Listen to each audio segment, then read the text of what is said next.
tune it in the sun. This is TFM. Get ready to rock. From AM to PM. Come on. Let's talk. TFM 95.4. Let's talk. Live on TFM and the TFM Facebook page. This is the live feed of TTV. Let's talk.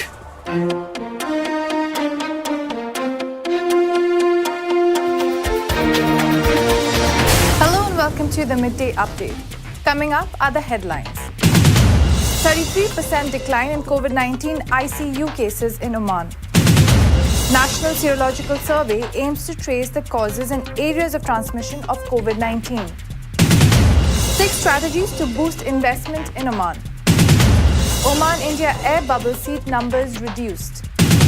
State Council meeting discusses care and protection of elderly. Court of Appeal issues judgment in favor of ONIC. 5 killed in car bomb blast in Afghanistan, 8 killed in Taliban mortar shelling. Global COVID-19 cases surpass 50 million, according to Johns Hopkins University. Canada's COVID-19 cases surpassed 260,000 level. Tottenham go top, Manchester City hold Liverpool. Impressive Al Faisal finishes overall 4th at Silverstone. Those are the headlines. Now before we move on to weather, here's a quick weather fact. The 3 ways precipitation can form are frontally, orographically, and convectively. Frontal precipitation occurs when 2 masses of air meet. Orographic precipitation occurs when the shape of the land causes clouds to form. Convective precipitation is a result of clouds forming due to instability in the atmosphere. That was our fact for the day. Now let's take a look at the weather forecast from Oman Meteorology and Public Authority for Civil Aviation. There will be poor visibility during fog formation. The rest of the Sultanate will see clear skies with chances of cloud formation over the Al-Hajja mountains and surrounding areas. There are also chances of late night and early morning low-level clouds or fog patches over parts of South Al-Sharqiya, Wusta and the Dhofar Governorate. Now let's take a look at what the weather is going to be like throughout the Sultanate. Muscat will be sunny with temperatures between 30 degrees Celsius to 25 degrees Celsius. Musandam will be sunny with temperatures between 31 to 22 degrees Celsius. North Al-Batana will be sunny with temperatures between 31 to 24 degrees Celsius. South Al-Batana will also be sunny with temperatures between 31 to 23 degrees Celsius. Al-Buremi will be sunny with temperatures between 34 to 23 degrees Celsius. Al-Dahira will be sunny with temperatures between 33 to 23 degrees Celsius. And Al-Dakhla will also be sunny with temperatures between 33 to 22 degrees Celsius. North Al-Sharqiya will be sunny with temperatures between 32 and 22 degrees Celsius. And South Al-Sharqiya will also be sunny with temperatures between 30 to 22 degrees Celsius. Al-Wusta will be sunny with temperatures between 29 to 22 degrees Celsius. And Dhofar will be sunny with temperatures between 30 to 19 degrees Celsius.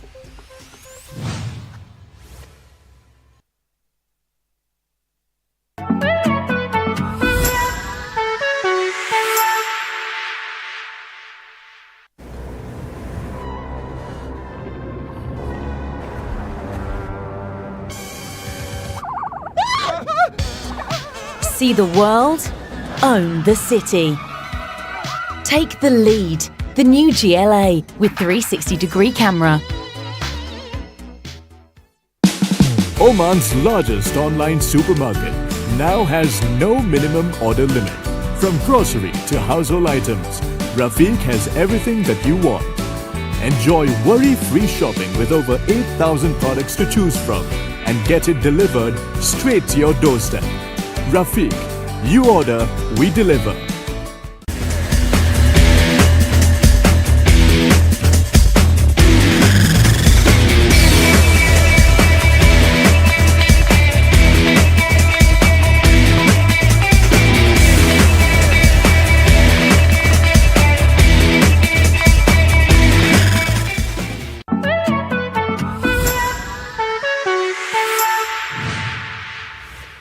Hello and welcome back to the Midday Update.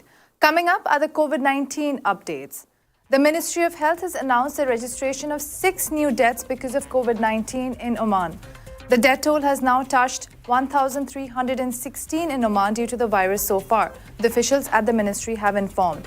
They have also extended their deepest condolences to the families of the deceased. The officials at the Ministry of Health also announced the registration of 381 new COVID-19 cases in the country.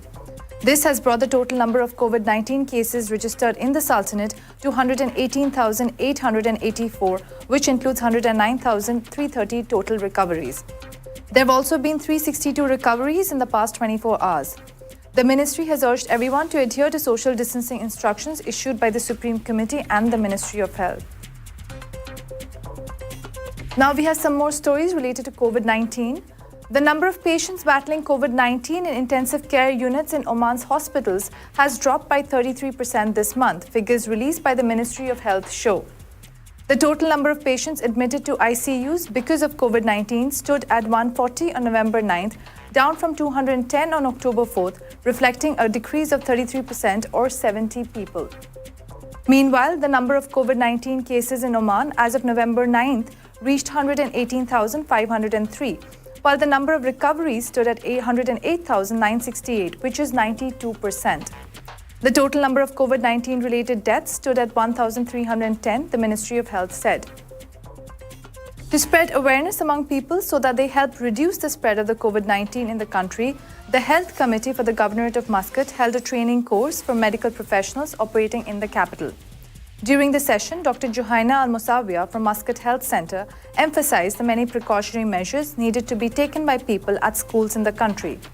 She stressed the importance of educating students and teachers about these precautions to be taken and the responsibilities of school staff to undertake to ensure they were being followed.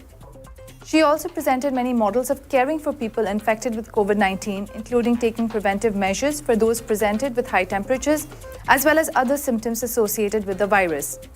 She highlighted the importance of parents always being available to receive communications from the school their child attended, as well as their role in making sure they educated their children on the importance of precautions taken to stop COVID-19. The Health Committee for Wilayat Seeb also held a similar meeting under Ibrahim bin Yahya Al-Rawahi, the Wali of Seeb and chairman of the committee.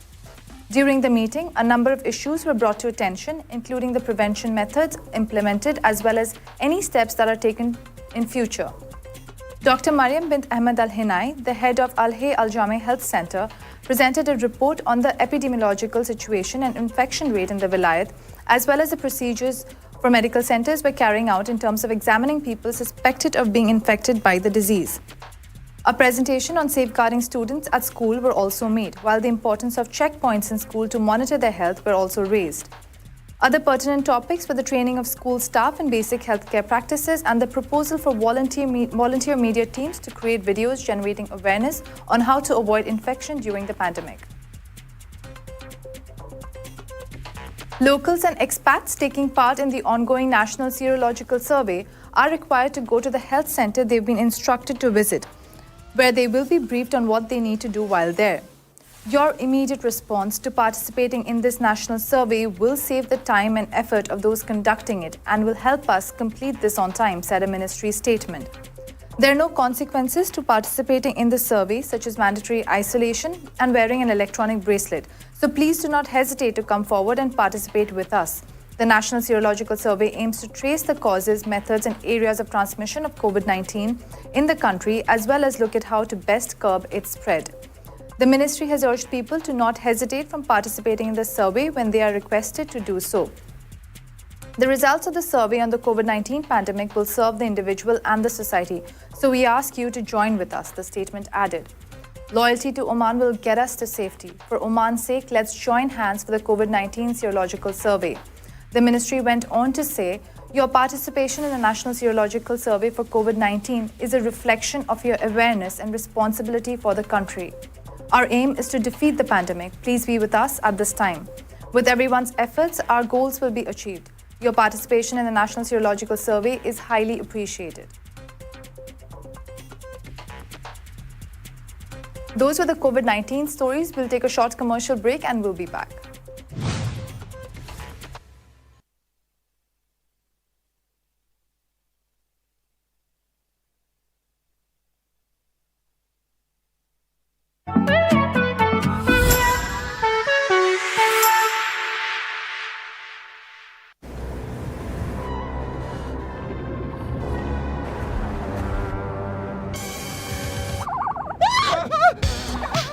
See the world, own the city.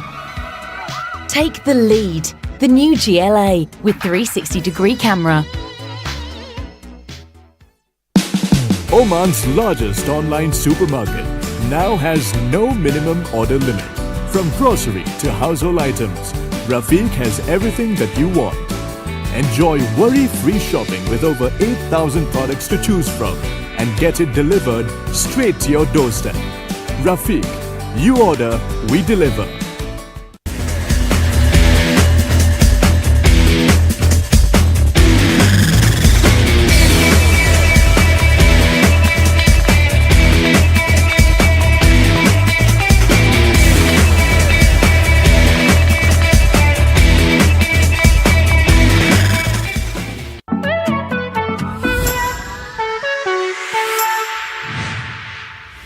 Welcome back to the Midday Update. Coming up are some local stories. Oman's Ministry of Finance has come up with 6 strategies to encourage investment in the country from both domestic and foreign sources. The efforts come under its medium-term fiscal plan, which aims to diversify the economy and provide good standards of living for Omanis while maintaining the country's fiscal deficit at a sustainable level.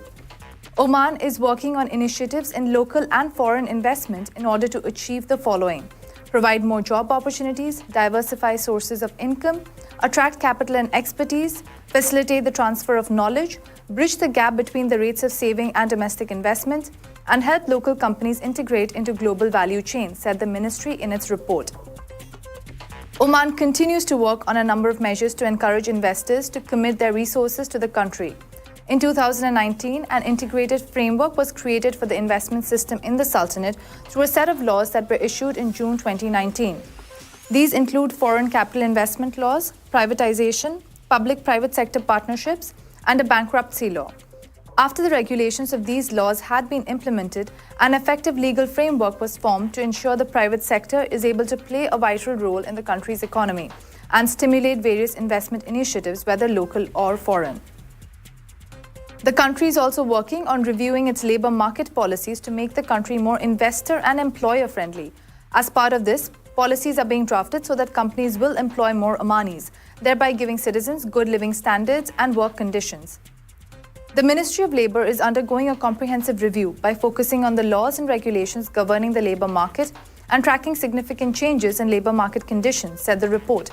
As part of the country's development, it is important to take stock of changes in the labour market and structure.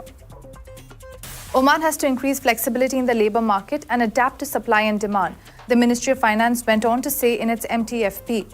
As part of this process, the Ministry of Labour is reviewing the policies and rates of Omanization imposed on various sectors by making Omanization targets more flexible. These policies will help increase employment opportunities for Omanis and help attract business by reducing structural labor rigidity, the report said, adding that the government seeks to improve the pace of economic growth through improving the business environment, restructuring of the labor market, and stimulating the economy through both domestic and foreign investment. Speaking to Times of Oman, Ahmed Khashub, an economic analyst, said the following: the primary role of foreign investment is to affect several factors such as improving the balance of payments and the balance of trade. Foreign investment is one of the sources of hard currency or so-called cash reserves. As for the role of local investment, it involves private sector investment by government companies, citizen-run companies or joint stock companies, which will provide job opportunities and provide more business for small and medium enterprises, as well as create economic entities capable of facing any monopoly or competition. Explaining how the COVID-19 pandemic had affected investment in the country, he also said, domestic and foreign investment are in decline in the Sultanate because supply chains for import, export and shipping have seen lower demand globally. Consumer purchasing capacity is also declining due to the circumstances of the pandemic, and this has been affected by the decisions issued at international and local levels, such as suspending scheduled flights, temporarily closing airports, halting pleasure cruises, restricted land movement, and the closure of commercial and industrial establishments. The number of seats in the air bubble agreement between Oman and India has been cut after some passengers were tested COVID positive on arrival, according to a spokesperson from the Civil Aviation Authority. The official also confirmed that the capacity of seats in the air bubble agreement between Oman and India has been reduced to 5,000 per week from the earlier 10,000 per week. Previously, the limit was 10,000 passengers per week in each direction to and from Oman. Now the number of passengers has been reduced to 5,000 passengers in one direction on both sides for the Omani and Indian air carriers. Neither side had achieved the limit of 10,000 per week in one direction, the officials stated. Regarding the distribution of carriers and flight destinations, the officials clarified that, as in the case with the Omani side, the CAA has requested India to distribute the 5,000 passengers across its airlines such that the total number is 10,000 passengers per week in both directions. But the Indian authorities have banned the private airlines and given the permit only to the two government carriers, namely Air India and Air India Express. While we have no objection as to which airline companies have the right to operate flights between the Sultanate and India, the decision regarding Indian carriers rests with the Indian authorities. Further, while the Indian side can operate flights to the Sultanate from any city in India, the Omani side has the right to operate flights only to 11 destinations in India. Travel agents based in Oman confirmed that starting from yesterday, Indian private airlines like Indigo, SpiceJet and Go Air were not being allowed to operate flights between Oman and India as part of the air bubble agreement. Speaking to the Times of Oman, a leading travel agent in Muscat said that this decision is based on a letter issued by Anup Pant, Under Secretary to the Government of India, Agreement Division, Ministry of Civil Aviation, Government of India. The said letter from Pant states the following. The Civil Aviation Authority of Oman, via email dated 29/10/2020, has informed that from 9/11/2020, the capacity of air bubble agreement will be limited to 5,000 seats per week for each carrier. In this regard, it is conveyed that from 9/11/2020, 5,000 seats per week for operation between Oman and India is being allocated to Air India Group. Private airlines based in India are being requested to discontinue their operation from 9/11/2020. Oman Air and Salam Air will be allowed to operate flights between Oman and India as part of the air bubble agreement, the travel agent added. The State's Council Office held a meeting under the chairmanship of Sheikh Abdul Malik bin Abdullah Al Khalili, chairman of the State Council, on Monday. The meeting discussed the study by the Social Committee on the status of the elderly.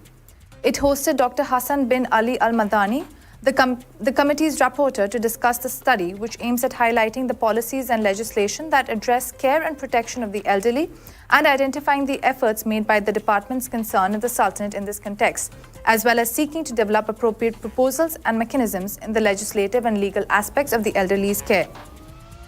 The meeting also discussed the report of the working team formed by the State Council to study the capital of initiatives and hosted Sayyid Nuh bin Muhammad Al Busaidi, head of the team. After discussing the proposal, the office decided to refer it to Council's Technology and Innovation Committee to include it in the committee's study on the draft law of technology and innovation investment. The meeting reviewed the report submitted by the Council Secretariat General about the Council's participation in drafting the 10th five-year plan, that is between 2021 to 2025, in addition to reviewing the follow-up report on the committee's activities during the period between the previous office's meeting and this meeting. The office also set up the agenda of the first regular session of the second annual sitting for the 7th period, scheduled to be held on Sunday, 15th November 2020. The Court of Appeal has issued a judgment in favor of the Oman National Engineering and Investment Company, ONIC, in relation to the case against the electricity company. A statement issued by Oman National Engineering and Investment Company, ONIC, said the following. Oman National Engineering Investment Company would like to inform the esteemed shareholders and investors that the Court of Appeal has passed on the 8th of November 2020 a judgment in the favor of ONIC pertaining to the case filed by ONIC versus Electricity Company for the sum of Omani Riyals 804,727. This amount is a current claim related to a billing contract and shall have no effect on the financial results, the statement added. Those were the local stories. We'll take a short commercial break and we'll be back.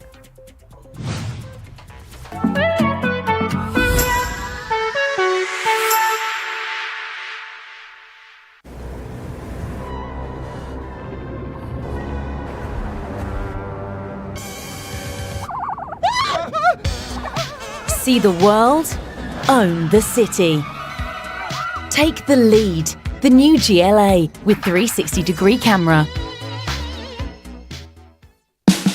Oman's largest online supermarket now has no minimum order limit. From grocery to household items, Rafiq has everything that you want. Enjoy worry-free shopping with over 8,000 products to choose from and get it delivered straight to your doorstep. Rafiq, you order, we deliver.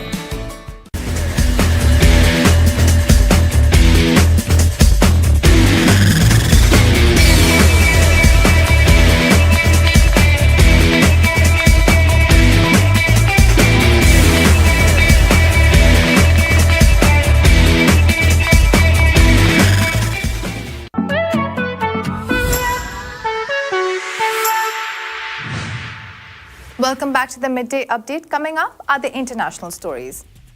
At least 5 people, including an assailant, were killed and 24 others wounded in a massive car bomb blast hitting Maiwand district in Afghanistan's Kandahar province on Sunday night, local police confirmed on Monday. The incident occurred when an assailant driving an explosive-laden truck detonated the vehicle outside a highway police camp near Maiwand District Bazaar, roughly at 8 p.m. local time on Sunday. District police, who declined to be named, told Xinhua. 2 women, 1 child, a man and a suicide bomber were killed and 24 people, including 13 police and 11 civilians, were wounded. The wounded were transported to a regional hospital in provincial capital Kandahar city, he said. The number of casualties may rise as a deadly explosion caused massive destruction, destroying the camp's building, several nearby houses and shops, he added. Earlier in the day, Jamal Barkazai, provincial police spokesperson, told Xinhua that a woman and an attacker were killed and 16 people were wounded in the lethal explosion in the region, 450 kilometers south of Kabul. No group has claimed responsibility for the attack so far. However, local officials blame the Taliban militant group for the attack. The security situation has been improving in Kandahar, the former stronghold of Taliban, over the past months, as government security forces have conducted search and cordon operations across the province. But the militants attack government interests in the province from time to time. In a separate development, 8 women and children were killed and 4 children and 3 women wounded after 3 mortar shells were fired by Taliban militants to strike police district 6 of Ghazni city, capital of eastern Ghazni province, late on Sunday, the local government confirmed. In eastern Paktai province, a suicide car bomber who tried to assault a police station detonated the car bomb after police intercepted and fired on his vehicle in police district 3 of the provincial capital Gade city, also late on Sunday.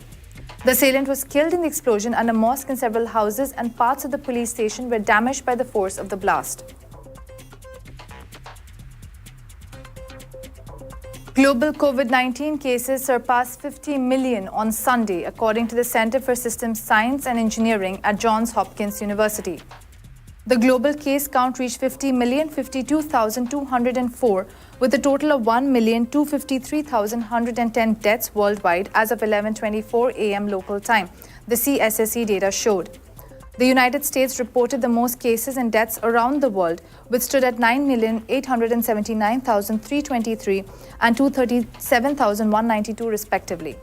India recorded 8,507,754 cases, ranking second in the world.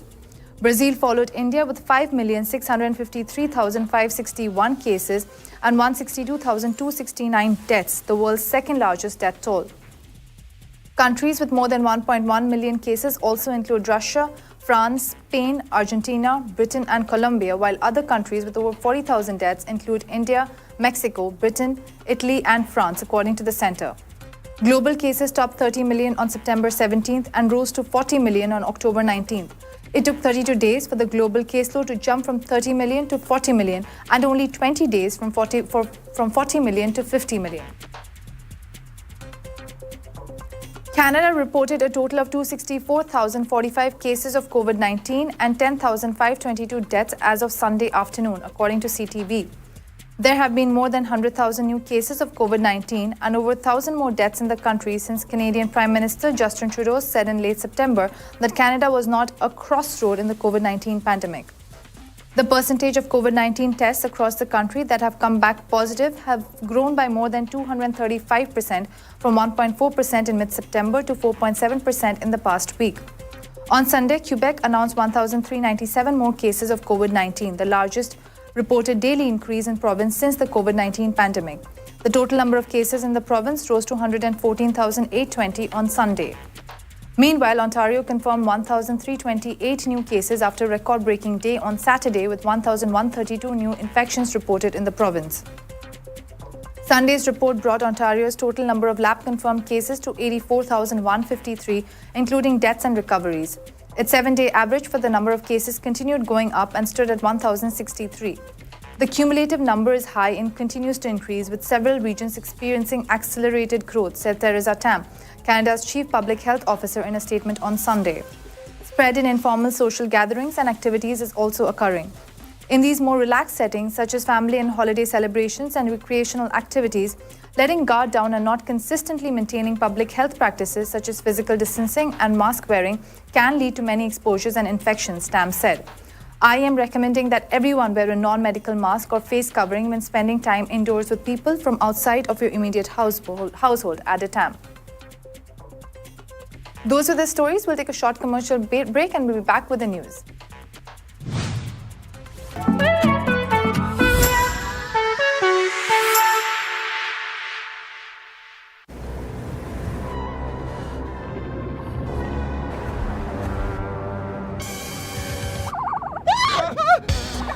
See the world, own the city. Take the lead. The new GLA with 360-degree camera. Oman's largest online supermarket now has no minimum order limit.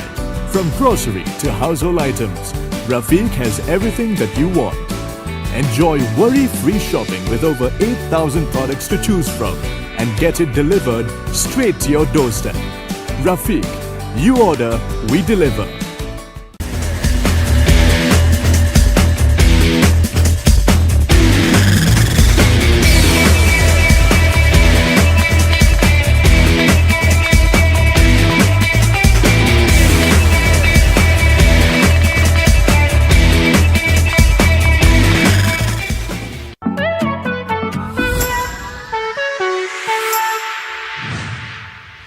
Welcome back to the Midday Update. Coming up are the sports stories. Tottenham is the new leader of the Premier League after Harry Kane's 150th Premier League goal gave them a 1-0 win away to West Brom on Sunday.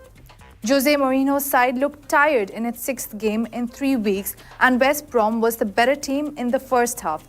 But a late moment of hesitation from home keeper Sam Johnstone allowed Kane to nod home his 150th Premier League goal and give Spurs 3 vital points.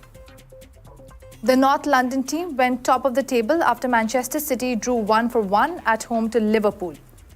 Sadio Mane drew a penalty for Mohamed Salah to put Liverpool ahead in the 13th minute before Kevin De Bruyne teed up Gabriel Jesus for City's equaliser.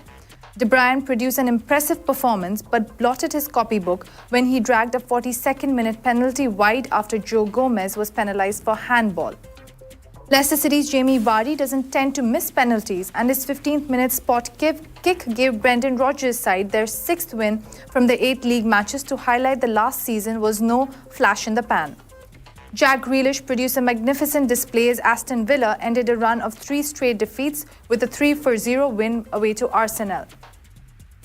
The Aston Villa midfielder had a hand in his side's first half opening goal, which was scored by Trezeguet after deflecting off Bukayo Saka before setting up Ollie Watkins to make it 2-0 with 18 minutes left to play and giving another assist to the same striker 2 minutes later.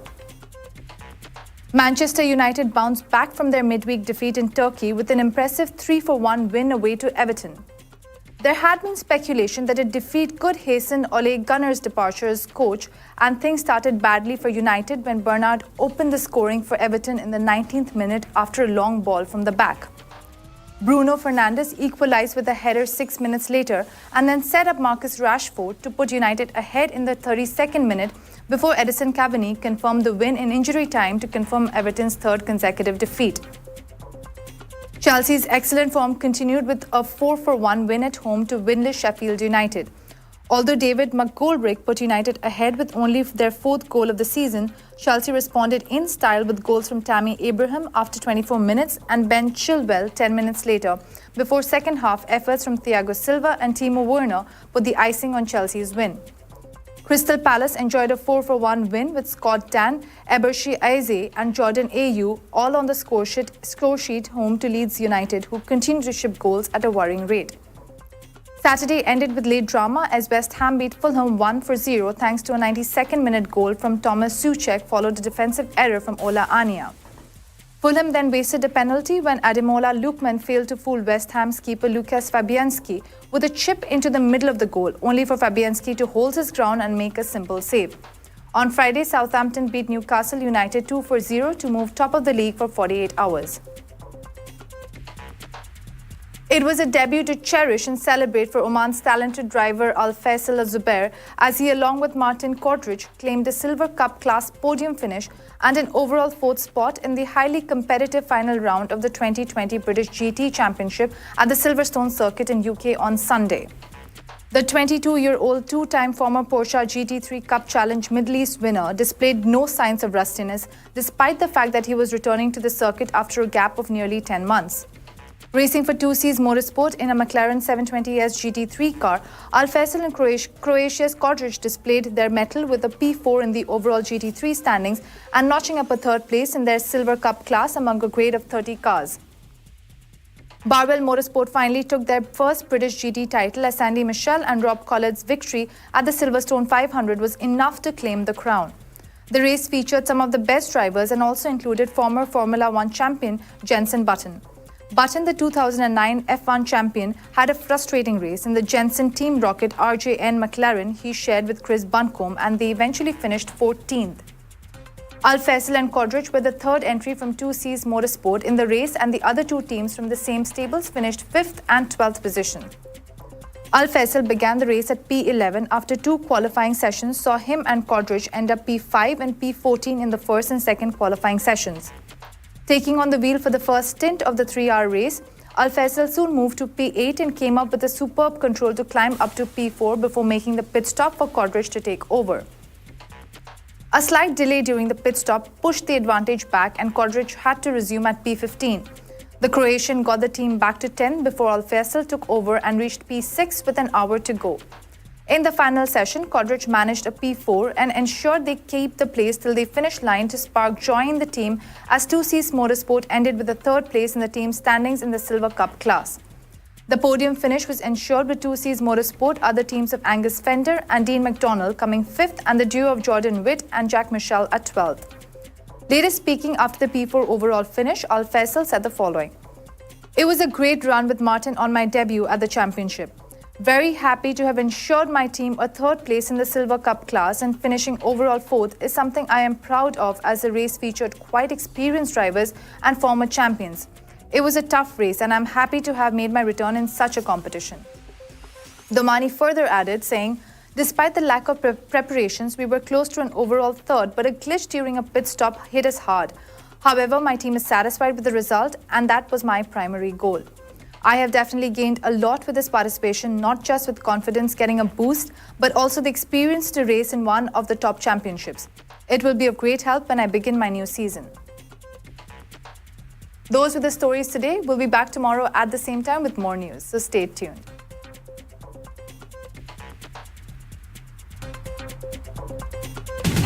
You've just heard the live feed from the TTV studios on TFM 95.4. Let's talk. Seeing is believing. But you probably can't see invisible droplets in the air. Wear a mask.